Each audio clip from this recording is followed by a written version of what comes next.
cabin 11178M. This is an insider cabin, 177 square feet. Let's take a look inside.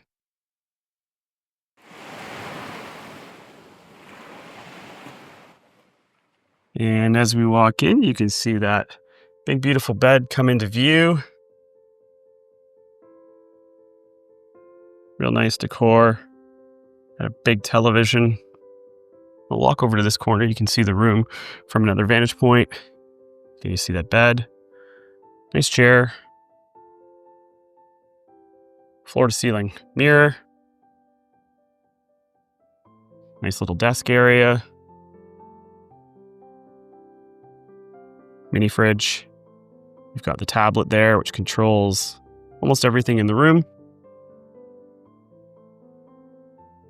Nice little cupboard area with some drawers and shelves. Closet space. And we'll take a quick look at the washroom.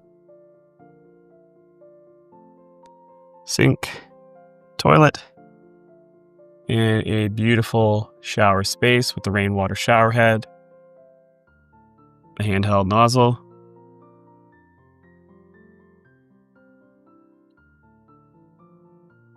This is an insider cabin on Resilient Lady.